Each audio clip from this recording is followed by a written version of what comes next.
मैं फिर से आपके लिए वीडियो लेकर आई हूँ। और आज हम जो पढ़ रहे थे अध्याय 3 अपवाह, उसके अंतर्गत कल हम प्रायद्वीपीय नदियों के बारे में जान रहे थे। हमने बहुत सारी प्रायद्वीपीय नदियों के बारे में पढ़ा। आज हम चर्चा करेंगे कुछ और अन्य नदियों की जो हमारी छूट गई थी प्रायद्वीपीय नदियों में। ठीक है, तो उसमें सबसे पहले हम देखें महानदी द्रोणी। महानदी द्रोणी जो है वो उसका उद्गम है छत्तीसगढ़ की उच्च भूमि से और उड़ीसा में बहते हुए ये बंगाल की खाड़ी में मिल जाती है। इसकी जो लंबाई है वो है 860 किलोमीटर। ठीक है, और इसका अपवाह द्रोणी कहाँ है, यानी ये कहाँ कहाँ बहती है, तो ये महाराष्ट्र, छत्तीसगढ़, उड़ीसा और झारखंड में इसकी अपवाह द्रोणी है, यानी वहां तक ये बहती है। अगली जो नदी है वो कृष्णा द्रोणी। कृष्णा नदी की द्रोणी के बारे में हम बात करेंगे। तो इसका जो उद्गम है वो महाराष्ट्र के पश्चिमी घाट पर महाबलेश्वर के निकट से ये निकलती है और इसकी लंबाई 1400 किलोमीटर है। ये बहकर बंगाल की खाड़ी में जाकर मिल जाती है। इसकी जो अन्य सहायक नदियां हैं वो हैं तुंगभद्रा, कोयना, घाटप्रभा, मूसी और भीमा। द्रोणी इसकी कहाँ कहाँ है, कहाँ कहाँ ये बहती है, तो ये है महाराष्ट्र, कर्नाटक और आंध्र प्रदेश में ये बहती है। तो ये नदियों की द्रोणियां हैं जहां से ये बहकर जिस जिस क्षेत्र में जाती हैं उनके बारे में हमने चर्चा की। अगली जो हमारी नदी है वो है कावेरी। कावेरी नदी जो हमने कावेरी नदी का जल विवाद भी चल रहा है तमिलनाडु और कर्नाटक के बीच में, है ना। तो कावेरी नदी काफी बड़ी नदी है, जैसे गोदावरी बड़ी नदी थी वैसे ही कावेरी नदी भी काफी बड़ी नदी है। तो अगला हम देखेंगे कावेरी नदी, है ना। कावेरी नदी, कावेरी द्रोणी, है ना, कावेरी द्रोणी। तो ये जो कावेरी नदी है इसका उद्गम कहाँ से है, उद्गम देखते हैं सबसे पहले हम। तो इसका उद्गम है पश्चिमी घाट के ब्रह्मगिरी पर्वत श्रृंखला से। पश्चिमी घाट के घाट ब्रह्मगिरी, है ना, ब्रह्मगिरी पर्वत से ये निकली है। और उसके अलावा फिर ये कहाँ जाके मिलती है, तमिलनाडु के कुडलूर के दक्षिण में बंगाल की खाड़ी में मिल जाती है ना। तमिलनाडु के कुडलूर, है ना, तमिलनाडु के कुडलूर के दक्षिण में बंगाल की खाड़ी में जाकर ये मिल जाती है ना, बंगाल खाड़ी। और इसकी हम बात करें लंबाई की, तो इसकी लंबाई कितनी है, 760 किलोमीटर। इसकी लंबाई है 760 किलोमीटर। ठीक है, और बंगाल की खाड़ी में जाकर ये मिल जाती है। इसकी सहायक नदियां कौन सी हैं, सहायक नदियां, इसकी सहायक नदियां हैं, उनके नाम हैं वो है अमरावती, भवानी, हेमावती, काबिनी, अमरावती, भवानी, है ना, अमरावती है, भवानी है, और कौन कौन सी है, हेमावती, है ना, हेमावती, और कौन सी है, हेमावती के अलावा है काबिनी, है ना। ये इसकी सहायक नदियां हैं। ठीक, और इसकी द्रोणी कौन कहाँ है, द्रोणी यानी इसका अपवाह क्षेत्र कहाँ कहाँ ये बहती है उसकी हम बात करेंगे। तो ये है तमिलनाडु, है ना, केरल, तमिलनाडु, केरल और कर्नाटक में, है ना। और इसके जल को लेकर भी विवाद है ना, जल के बंटवारे को लेकर, तो कर्नाटक यहाँ पर, है ना। हम कह दें कि ये भारत में दूसरा सबसे बड़ा जलप्रपात जो है वो कावेरी नदी बनाती है। भारत का दूसरा सबसे बड़ा जलप्रपात कौन बनाती है, कावेरी नदी बनाती है। ठीक है, कावेरी नदी बनाती है। ठीक है, इसका नाम है शिव समुद्रम। इसके नाम पर परियोजना भी है ना, बिजली परियोजना भी है सब समुद्र में। तो ये भारत का दूसरा सबसे बड़ा जलप्रपात भी बनाती है। ठीक है, इसके साथ ही अन्य और बहुत सारी नदियां हैं छोटी जो पूर्व की ओर बहती हैं, उनके नाम हैं आप पढ़ लें। दामोदर है, ब्रह्मानी है, बैतरणी है ना, ऐसी बहुत सारी नदियां हैं, दो छोटी बड़ी जो पूर्व की ओर बहती हैं। ठीक है, पर जो प्रमुख नदियां थी उनके बारे में हमने चर्चा की। और अब आते हैं हम झीलें। हम देखें पृथ्वी के धरातल का, यानी पृथ्वी का जो सरफेस है उसका 71% जो भाग है वो जल है, और उसमें से भी मात्र 97% जो जल है वो लवणी है, यानी पीने के लायक नहीं है, खारा है। और केवल 3% भाग जो है वो पीने लायक जल है, उसमें से भी 3/4 हिमानी का जल है, यानी जो हिमानी है उसका जल स्वच्छ जल है। ठीक है, कितना है? 3/4 भाग मात्र है ना हिमानी का है, यानी 3% पीने लायक जल है, बाकी 97% जो है खारा जल है। ठीक, हम झीलों की बात करेंगे अगले क्रम में। हमने अभी नदियां पढ़ी थी, अब है झीलें। तो झीलों की जब हम बात करते हैं, वैसे ही हमारे सामने जम्मू कश्मीर की डल झील, बुलर झील है ना, और नैनीताल की झीलें, ये सब सामने एक दृश्य दौड़ जाता है। सपोज करिए यदि वहाँ पर झीलें नहीं होती तो क्या लोग वहाँ पर पर्यटन के लिए जाते, क्या घूमने के लिए जाते? कितना सारा राजस्व मिलता है राज्य सरकार को भी पर्यटन से, उसके अलावा कितने लोगों को रोजगार मिलता है। तो झीलें जो हैं बहुत उपयोगी हैं, ना केवल पर्यटन के स्तर पर बल्कि जो मानव के लिए जल को संरक्षित करने के लिए भी है ना, और भी अन्य व्यवस्थाओं के लिए भी झीलें बहुत महत्वपूर्ण है। जब बहुत ज़्यादा पानी बरसता है तो ये झीलें जो है उसमें अपने पानी को समा कर भी बाढ़ को नियंत्रित करने में सहायता करती है। साथ ही जब सूखे की स्थिति होती है, गर्मियों के दिन होते हैं, तो उसका जो भरा हुआ जल है वो काम आता है ना। तो बहुत उपयोगी हैं झीलें, न केवल पर्यटन के लिए बल्कि मानव मात्र के लिए। तैराकी, नौकायन है ना, ऐसे बहुत सारी चीजें हैं जिनके लिए इनका बहुत महत्व है। हम करते हैं भारत में झीलें कहते किसको है? तो पृथ्वी की सतह के गर्त वाले भाग में जल जमा हो जाता है, उसे झील कहते हैं। पृथ्वी की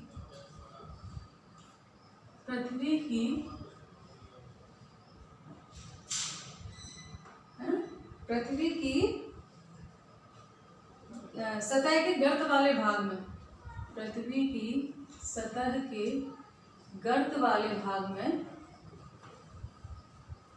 में जल जमा हो जाता है या भर जाता है ना, जमा हो जाता है, उसे क्या कहते हैं? उसे हम झील कहते हैं। ठीक है, जो प्रमुख झीलें हैं उनकी हम बात करें, कुछ प्रमुख है जैसे डल झील है, बुलर झील है ना, ऐसी बहुत सारी हैं। तो कुछ झीलें स्थायी होती हैं, कुछ मौसमी होती हैं। कुछ स्थायी होती हैं यानी परमानेंट है, कुछ मौसमी होती हैं। यानी स्थायी कैसी होती हैं? जिसमें सदैव पानी भरा रहता है ना, और मौसमी कैसी होती है? जैसे वर्षा ऋतु में जल भरने के कारण वो बन जाती है ना, तो उनको बोलते हैं। अब बनती कैसे हैं? तो हम देखें, एक विसर्प नदी बाढ़ वाले क्षेत्रों में कटकर, एक विसर्प नदी बाढ़ वाले क्षेत्रों में कटकर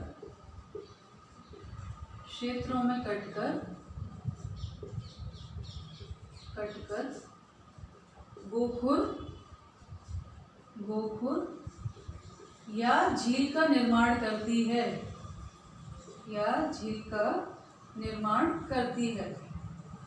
है ना, तब झील बनती है। तो इस प्रकार से झील का निर्माण होता है, जैसे है ना। और स्पिट तथा बार तटीय क्षेत्रों में लेगून का निर्माण करते हैं। ठीक है, स्पिट बार तटीय क्षेत्रों में लेगून का निर्माण करते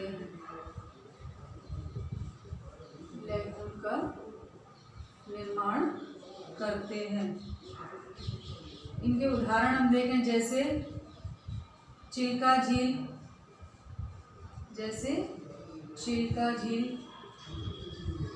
है ना, चिल्का झील हो गई आपकी। और उसके अलावा चिल्का झील है ना, पुलिकट झील, पोलेरो झील, पुलिकट है ना, पुलिकट झील। और उसके अलावा और कौन सी है, पोलेरो है ना, ये लेगून के रूप में है पोलेरो है ना, पोलेरो। तो ये कुछ झीलें हैं जो इस प्रकार की हैं। उसके अलावा अंतर्देशीय भागों में वाली झीलें कभी कभी मौसमी होती हैं, है ना। कुछ मौसमी झीलें हैं, जैसे कि मौसमी झीलें ये कौन सी है, जैसे कि राजस्थान की सांभर झील, राजस्थान की सांभर झील। और ये लवड़ी है, यानी इसमें नमक उत्पादन होता है, लवड़ी है ना। और इससे क्या बनता है, इससे नमक बनता है, ठीक है। ज्यादातर इसका उपयोग नमक बनाने के काम में लिया जाता है इसके पानी का, ठीक है। तो ये मौसमी झील का उदाहरण है ना। और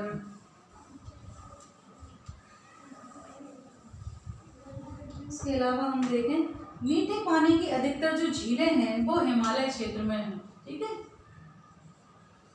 मीठे पानी की झीलें, पानी की झीलें कहाँ है, हिमालय क्षेत्र में, क्योंकि हिमानी से बनी है इसलिए, है ना। हिमालय,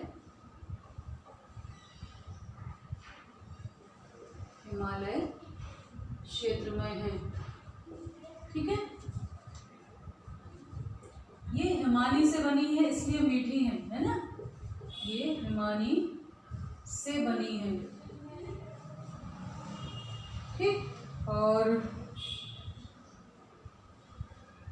ये जो हिमानियों से या कोई द्रोणी गहरी बनती है तो बाद में हिम पिघलने से, यानी हिमानी के कारण, हिमानी जो बहती है उसके कारण कोई गहराई में गर्त बन जाती है, बाद में वो पानी पिघलता है और उसमें भर जाता है, तो वो मीठे पानी की झील के रूप में बन जाती है। जब गर्त बन जाती है और उसमें पानी भरने से वो मीठी बन जाती है। इसके अलावा कुछ शिलाएं कई बार गिरती हैं हिमालय में, चट्टानें गिरती हैं, उससे बांध सब बंध जाता है, वहाँ पानी भर जाता है, तो वो भी मीठे पानी के झील के रूप में रहती है, ठीक है।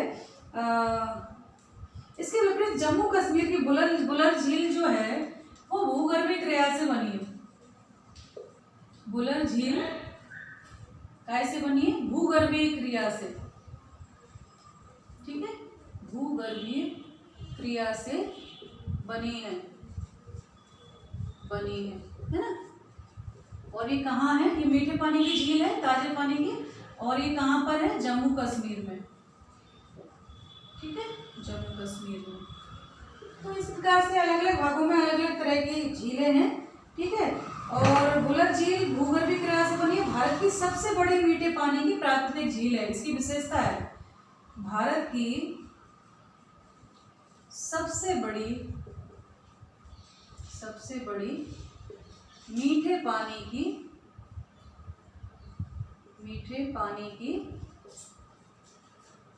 प्राकृतिक झील है, ये बनाई नहीं गई है ना, प्राकृतिक झील है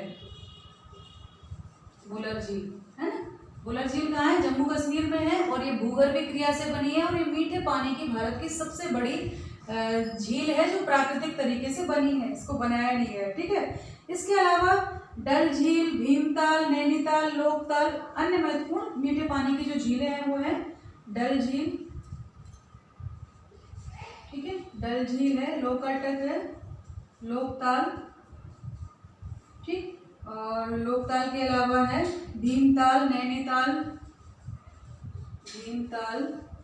नैनीताल, ये कुछ अन्य मीठे पानी की झीलें हैं, ठीक है। और महत्वपूर्ण है बड़ा पानी, लोकतक है ये ना, लोकतक, इसको लोकाटक भी बोलते हैं, ठीक है। लोकतक, भीमताल, नैनीताल, ये कुछ मीठे पानी की अन्य प्रसिद्ध डल झीलें हैं, ठीक है। इसके अलावा हम देखें तो कुछ महत्वपूर्ण झीलें अन्य भी हैं, कुछ प्राकृतिक, ये तो प्राकृतिक झीलों की हमने बात करी, कुछ कृत्रिम भी बनाई जाती हैं, यानी जब कभी कोई बांध बनता है तो वहां पर भी झीलों का निर्माण हो जाता है। तो जल विद्युत उत्पादन के लिए नदियां या बांध बनाने से भी झीलों का निर्माण होता है, जैसे क्या हम पढ़ेंगे, गोविंद सागर, है ना, गोविंद सागर, झील। ये कैसी है? ये गोविंद सागर झील। ये भाखड़ा नांगल परियोजना के गुरु गोविंद सागर है ना झील है, जो भाखड़ा नांगल जो परियोजना बनी है उसके अंतर्गत ये बन रही है। झीलें मानव के लिए बहुत लाभदायक हैं। मैंने बताया कि ये बाढ़ को भी नियंत्रित करती हैं, सूखे से भी निपटने में सहायता करती हैं, पीने के पानी की व्यवस्था करती हैं, पर्यटन के लिए बहुत ज़्यादा उपयोगी हैं। तो ये झीलें पढ़ी हमने। अब हम देखते हैं नदियों का अर्थव्यवस्था में क्या स्थान है। तो स्वाभाविक है, नदियों का अर्थव्यवस्था में बहुत बड़ा स्थान है। ठीक है, नदियों का अर्थव्यवस्था में स्थान, अर्थव्यवस्था में स्थान। तो सबसे पहले हम देखें, एक तो ये नदियां जो हैं जो पर्यटन के काम आती है, तो एक तो पर्यटन से है ना, पर्यटन से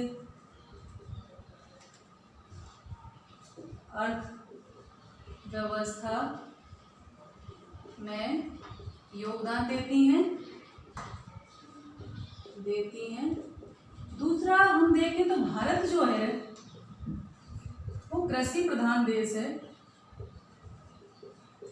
कृषि प्रधान देश है। ठीक है, तो सिंचाई के लिए, सिंचाई नहीं होगी तो अधिक उत्पादन नहीं होता है ना। कृषि प्रधान देश है, सिंचाई के लिए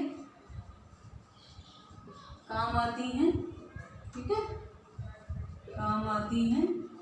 उसके अलावा उद्योगों में भी, उद्योगों के लिए भी, उद्योगों को भी जल आपूर्ति करती हैं। इस प्रकार से बहुत महत्वपूर्ण है ये, है ना, करती हैं। फिर हम आगे बात करते हैं नदी प्रदूषण की। तो नदी प्रदूषण कैसे होता है? नदी प्रदूषण तो हम जानते हैं अच्छे से कैसे होता है कि जो उद्योगों का कचरा है वो उसमें चला जाता है, नहाने धोने में खराब पानी हम यूज करते हैं, अस्थि विसर्जन कर देते हैं। तो ये सारी चीज़ें जो है जल को प्रदूषित करती हैं, और प्रदूषित जल हमारे लिए बहुत हानिकारक है ना। तो अगर वो खेतों में जाता है रासायनिक जल, तो वो खेतों को प्रदूषित करता है, फसल को प्रदूषित करता है, उसकी उर्वर क्षमता खराब करता है, और अगर हमारे पीने में आता है तो वो भी बहुत हानिकारक होता है। तो इस प्रकार से ये जल प्रदूषण या नदी प्रदूषण बहुत हानिकारक है, और हमें इसके लिए बहुत सारी परियोजना भी, जैसे कि गंगा के ऊपर भी बनाया गया 1885 से, है ना, गंगा के प्रदूषण से बचाने के लिए, है ना। बहुत सारी गंगा स्वच्छ गंगा की योजना चल रही है, बहुत सारी सभी नदियों के लिए अलग अलग परियोजना है जिससे प्रदूषण से बचाना उनका उद्देश्य है। तो ये सारा नदियाँ और झीलें हमने पढ़ा। तो ये वीडियो यहीं समाप्त होता है। इसके साथ आपको डिस्क्रिप्शन बॉक्स में आपका टेस्ट पेपर मिलेगा, जरूर करें। और एक चीज़ ध्यान रखें कि आप ये पेपर तभी हल कर सकते हैं या प्रश्नोत्तर तभी कर सकते हैं जब आपने सारे भाग देखे हो, और वो सारे भाग आपको तभी मिलेंगे जब आपने सब्सक्राइब कर रखा हो। तो चैनल को सब्सक्राइब जरूर कर लीजिए, जिससे जब भी मेरी सारी वीडियो डलती है आपके पास नोटिफिकेशन आएगा, ऑटोमेटिक आपके पास पहुंच जाएगा, चाहे मैं शेयर करूं, आपके टीचर शेयर करें या ना करें। तो ध्यान रखें, इसको सब्सक्राइब जरूर कर लें, और सारे पार्ट देखेंगे तभी आपको क्वेश्चन आंसर समझ में आएंगे। तो ये टेस्ट पेपर डाल रही हूँ, डिस्क्रिप्शन में जाकर आप टेस्ट पेपर जरूर सबमिट करें। इसके बाद मैं आपका सबसे इंटरेस्टेड पार्ट लेकर आऊँगी, यानी आपके प्रश्नोत्तर वाला। तो अच्छे से पढ़ाई करते रहिए, जुड़े रहिए, ध्यान रखिए। नमस्ते सभी को।